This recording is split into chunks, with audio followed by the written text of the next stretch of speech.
Le podcast du Centre national du livre aime les écrivains, qui débarquent dans les grands entretiens pour faire entendre leur voix unique. Au programme Chemin de traverse, écriture qui bouleverse. Écoutons les pensées, sages, énervées, extatiques, et laissons-nous bousculer pour ne plus revenir à l'identique. La curiosité, selon Zelba, aurait pu figurer parmi l'un des titres de ses bandes dessinées. Elle met sa sensibilité au service des autres et crée des personnages qui reflètent les turbulences de l'âme humaine, comme l'album Clinch, Deux amis, un combat, une nuit blanche, paru aux éditions Marabout en 2018, une histoire sur la passion amoureuse. L'autrice de l'album Le Grand Incident, publié aux éditions Futuropolis en 2023, imagine la fermeture du Louvre, car les statues et les personnages féminins dénudés, les œuvres exposées, ne supportent plus les regards. S'ensuit une réflexion drôlatique sur la représentation du corps, l'équité, l'art, le féminisme. Zelba a reçu entre autres le prix Artemisia Humour en 2024 et le prix des lycéens du festival BD à Bastia. Le grand entretien avec Zelba, c'est maintenant. Comment êtes-vous venue au dessin ? Ouf. Je pense que je dessine depuis toujours. Enfin, je ne peux pas me souvenir d'une époque où je n'aurais pas dessiné. J'ai toujours beaucoup dessiné. Ça a toujours été mon moyen d'expression préféré. Et je pense que je le dois à ma mère qui détestait la télé. Et qui, dès que ma sœur et moi nous ennuyions enfants, elle nous a toujours donné des papiers, du papier et des crayons, et elle a dit bon bah vous ennuyez, très bien, et ben faites un dessin. Et c'est resté. Enfin, je pense que c'est vraiment quelque chose qui depuis que je sais tenir un stylo, peut-être. Et comment avez-vous transformé cette passion, cette habitude enfant en métier finalement? Alors pour moi, c'était très clair, ça aussi depuis vraiment très tout jeune. J'ai voulu faire un métier avec le dessin. Je ne savais pas trop tout ce qui était possible, mais je voulais dessiner, être illustratrice. Donc j'ai fait des études d'abord de graphisme pour tranquilliser mon père. Comme ça, il s'est dit, bon, graphiste, c'est quand même un vrai métier. Et j'ai très vite bifurqué pendant ces études-là sur une spécialisation à illustration. Donc, j'ai vraiment tout mis sur le dessin. Et en sortant, j'ai été assez frustrée parce que juste dessiner, ça ne me comblait pas, en fait. J'avais très envie de raconter des histoires, d'associer le dessin aux mots, aux histoires. Ouais. Et donc l'illustration pure et dure n'était pas pour moi. Voilà, donc j'étais très contente. J'ai fait une année Erasmus avec l'école des Beaux-Arts de Saint-Étienne. Voilà, où j'ai appris à parler français un petit peu, surtout des gros mots au départ. Et après, j'ai laissé mon cœur à Saint-Étienne. Donc j'ai rencontré mon homme qui est toujours mon homme, 27 ans après. Et j'ai fait 2 enfants Erasmus en plus dans la foulée. Voilà, donc je me suis installée en France et en m'installant en France, j'ai découvert le monde de la bande dessinée que je ne connaissais pas parce qu'en Allemagne, on n'a pas du tout cette tradition-là, cette culture de la bande dessinée. Comment ça se fait, Zelba ? Je pense que ça c'est quand on regarde un petit peu l'histoire des dessinateurs satiriques aussi à l'époque dans les années 1920, etc. Ce qui leur est arrivé lors de la prise du pouvoir du régime nazi. Je pense que c'est quelque chose qui a été étouffé dans l'œuf. C'était pas propice. Ah ouais. L'Allemagne du Troisième Reich, etc. Donc, je pense que c'est lié à cette période-là. Et aujourd'hui, bien sûr, il y a la BD en Allemagne, mais ce retard je ne sais pas, d'une quarantaine, cinquantaine d'années, c'est irrattrapable. Vous êtes né en République fédérale d'Allemagne ?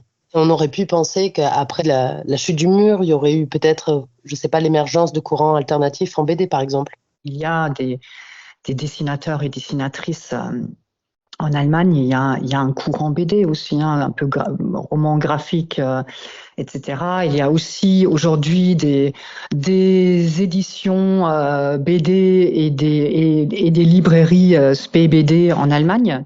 Enfin, beaucoup moins qu'en France, hein, mais ça arrive tout doucement. Ça arrive.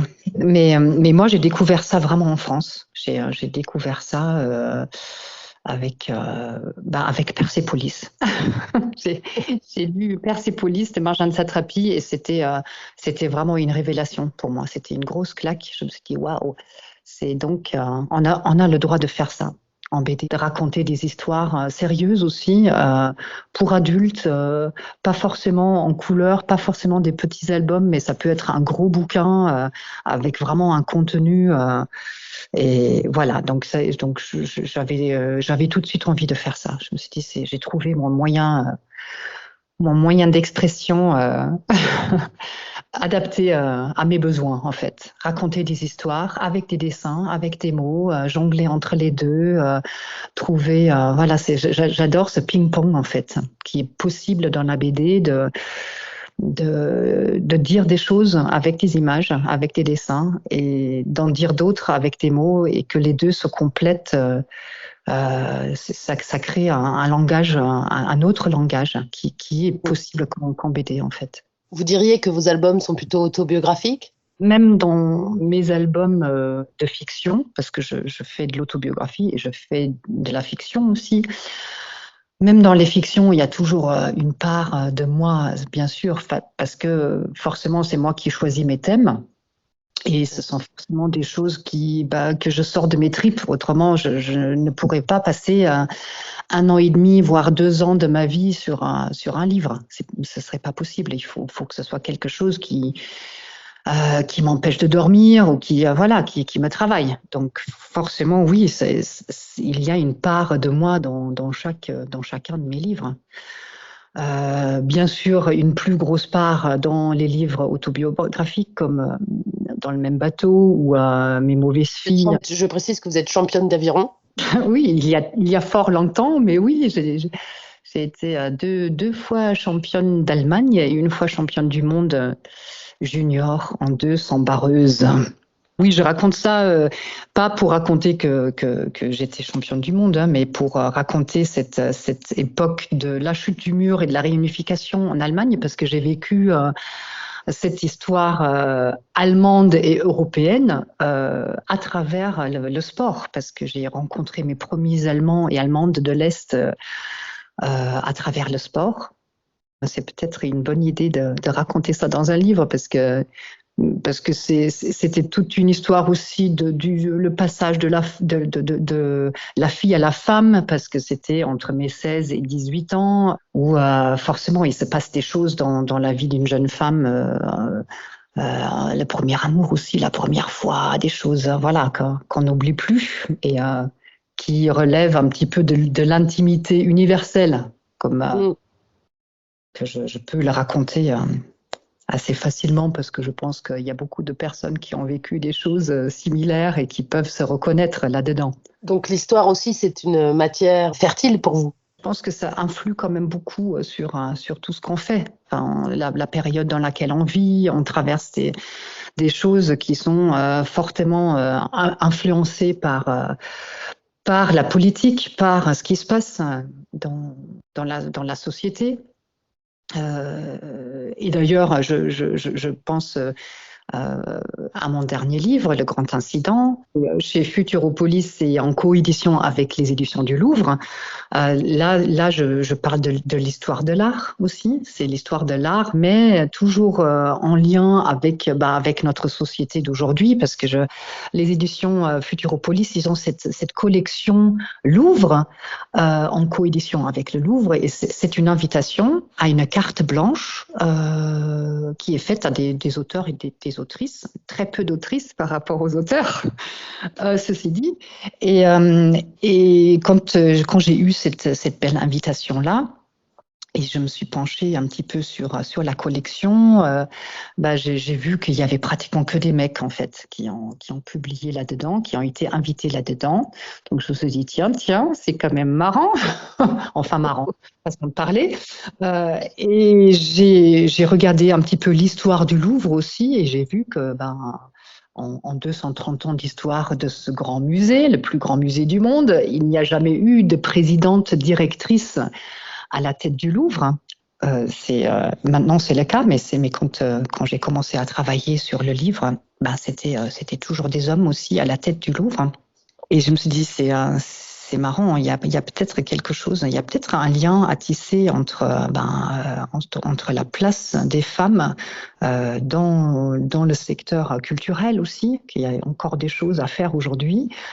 Et quand on va au Louvre et qu'on regarde tous ces chefs-d'œuvre magnifiques, des femmes, il y en a de partout, des femmes à poil surtout, mais des artistes, des femmes artistes, on peut les chercher longtemps parce qu'il y a vraiment une poignée, quoi. Donc il y a, je crois, 27 artistes peintres femmes exposés au Louvre.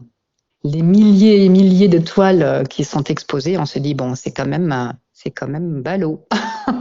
Donc voilà, donc je me suis penchée sur cette image véhiculée de la femme, cet art fait par les hommes pour les hommes, qui ont toujours représenté les femmes nues ou dénudées dans des positions de soumission, à la merci des hommes, reluquées à leur insu, attouchées non consenties, etc. Des choses qui ont été des idées comme ça, qui ont été semées il y a très très longtemps et qui persistent encore aujourd'hui, parce que quand une femme se fait agresser, par exemple, la première question qui est posée, mais elle était habillée comment ? Donc voilà, et je trouve qu'il y avait vraiment ce lien entre cette sexualisation de la nudité féminine qui existe depuis très très très très très longtemps, des centaines d'années, et contre laquelle on se bat encore aujourd'hui. Et donc, je me suis dit, voilà l'angle que je vais prendre pour cet album-là. D'ailleurs, vous avez remporté le prix des étudiants BD à Bastia. Ça m'a fait très plaisir parce que je pense que c'est très important que nos jeunes personnes se penchent un petit peu sur la question et commencent à être un peu plus malins que nous, et à changer les choses et à intégrer des choses. Nous, on cogite beaucoup, on se pose des questions. Il y a vraiment une prise de conscience. Pour ma part, c'est vraiment MeToo, hein, c'est le mouvement MeToo qui m'a ouvert les yeux sur le côté systémique de la chose. On a aussi commencé à se parler entre amis IES, avec mes copines, où on s'est dit, mais c'est incroyable, on ne s'est jamais vraiment parlé de nos expériences les unes et les autres parce qu'on a toujours un peu honte et on se rend compte qu'en fait, il n'y a pas une femme dans mon entourage qui n'a pas fait des expériences plus ou moins graves d'irrespect, voire pire, de la part des hommes. Donc, je pense qu'il y a vraiment, vraiment encore du pain sur la planche, comme on dit. Et quand vous ne dessinez pas, Zelba, vous faites quoi ? Je passe quand même le plus clair de mon temps à écrire et à dessiner. D'ailleurs, j'ai beaucoup de mal à dissocier les deux. J'écris souvent en dessinant et le contraire. Et quand j'écris, je pense déjà au dessin qui va avec. Et quand je dessine, j'ai des mots qui arrivent. Hein, donc, c'est quelque chose, c'est assez marrant, comme les deux sont toujours liés. Mais j'écoute aussi la musique, je suis très cinéphile, j'adore aller au cinéma. On a un cinéma d'art et d'essai qui est ma deuxième maison à Saint-Étienne, le Méliès, et où je passe beaucoup de temps à voir des films, des propositions. Je trouve d'ailleurs que la BD et le cinéma sont... La BD, c'est un petit peu le cinéma du pauvre. Moi, je n'aurais pas les sous pour faire des films, mais je me fais mes petits films, je dessine mes acteurs et actrices et je leur fais faire ce que je veux sans devoir subir leurs caprices. Et le seul bémol, c'est que je peux pas mettre une bande son sur mes livres. Parfois, on a une scène en tête et on pense à une musique et on peut pas la mettre. Ça, c'est un peu frustrant. Je sais pas. J'ai par exemple fait un petit livre il y a quelques années qui s'appelle Clinch et qui raconte une scène de séduction où il y a deux amis d'enfance, deux jeunes étudiants, où elle a envie de le séduire et lui, il a envie de tenir tête, et c'est un petit peu monté comme un combat de boxe auquel assistent deux personnages connus sur des affiches, c'est Tom Waits et Lou Reed. Et les deux font un pari d'ailleurs pour voir qui des deux va gagner ce combat. Et j'avais trop envie de mettre des musiques de Lou Reed et de Tom Waits, bien sûr, sur des scènes. Et c'était pas possible. Donc j'ai dessiné leur tête, mais la musique, elle reste dans la tête. Vous avez une autre idée d'album ? Bah oui, bien sûr, il faut toujours. Il faut rester en mouvement. C'est là en ce moment, en fait, j'aime bien ne pas être mise dans un tiroir. J'aime pas être dans le tiroir, par exemple, de la nana qui fait de l'autobiographie ou voilà. J'aime bien me frotter à différents genres dans la BD et je n'ai jamais fait de BD de reportage. Donc, je suis en train d'y remédier à ça. Et comment vous faites alors ? Alors là, je suis en train de faire une BD reportage avec Isabelle Autissier, qui est la grande navigatrice qu'on connaît et une militante aussi pour les mers et océans, pour la protection de l'environnement, etc. Et donc, on est en train de faire ensemble une BD sur la protection des mers et océans. Donc, je l'accompagne en interview des personnes et j'écris beaucoup, je dessine beaucoup. Isabelle écrit aussi un petit peu ses souvenirs, des choses comme ça c'est hyper excitant en fait de travailler comme ça parce que le fait d'interviewer des personnes, je renifle un petit peu du côté du journalisme, donc ça c'est chouette parce que ça m'ouvre d'autres pistes et je pense que je me suis jamais autant documentée pour un livre, donc là je passe des heures et des heures à lire, à me documenter, et c'est très chouette parce que j'apprends plein de trucs et je pense que je sortirai de ce livre-là, du travail sur ce livre, beaucoup moins bête qu'avant, qui est toujours plutôt bien, quand même. Et là, on évolue et ça remet en question plein de choses sur mon quotidien aussi. Donc, je suis en train de changer plein de trucs grâce au travail sur un livre. Donc ça, c'est chouette. Quand vous changez de sujet pour une nouvelle bande dessinée, est-ce que la pratique de votre dessin évolue ? Heureusement, parce que quand je regarde les livres que j'ai pu faire, que j'ai pu commettre il y a 10 ans, je me dis oulala, quelle horreur. Donc heureusement, oui, on évolue et ça devient de plus en plus facile aussi parce que on fait du progrès, plus on fait, mieux on fait, je pense. J'aime bien aussi, tout à l'heure, j'ai dit que j'aimais pas être mise dans un tiroir et c'est valable pour le dessin aussi parce que j'aime pas la facilité. J'aime aussi ce côté créatif dans le dessin, c'est-à-dire que je ne vais pas dessiner toutes les histoires en utilisant le même style de dessin. Parce que je pense que chaque histoire demande un dessin sur mesure. Donc, pour moi, le dessin sera toujours un petit peu au service du récit. Donc, il faut qu'il serve le récit au mieux. Donc, je ne peux pas faire le même ou travailler dans le même style pour chaque livre. Donc, par exemple, pour le livre dans la collection Louvre, quand je travaille autour de l'art, bien sûr, il faut que je travaille sur du papier. Il faut un dessin peut-être plus artistique. Enfin, artistique, non, c'est pas le bon mot. Pour représenter des toiles, par exemple, il faut que je prenne de l'aquarelle, il faut que je me frotte un petit peu à une difficulté aussi que je ne rencontre pas forcément dans d'autres quand je raconte autre chose. Et il faut aussi que je réfléchisse comment je peux faire pour mettre en valeur des œuvres d'art du Louvre, donc raconter l'histoire courante du livre plutôt avec un dessin plus épuré qui me permette après de mettre en valeur les œuvres du Louvre. Donc j'essaye de trouver le dessin parfait ou le mieux adapté pour ce récit-là. Pour une BD reportage, je ne vais pas utiliser la même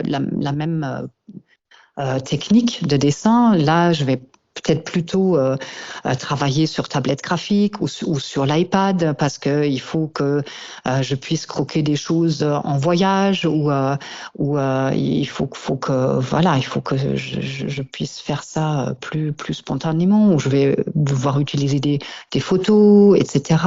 Et donc voilà, j'adapte à chaque fois le dessin et le style de dessin au récit. Aujourd'hui, par exemple, vous avez quel air de musique en tête lorsque vous dessinez ?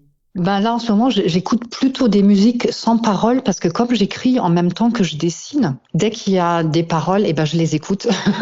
Là, j'écoute plutôt du Philip Glass ou des choses comme ça. Pour le dernier bouquin, j'ai beaucoup écouté c'est marrant parce que c'est beaucoup du Nancy Sinatra, par exemple, These Boots Are Made for Walking, ou du Marianne Faithfull, ou des choses, des choses comme ça.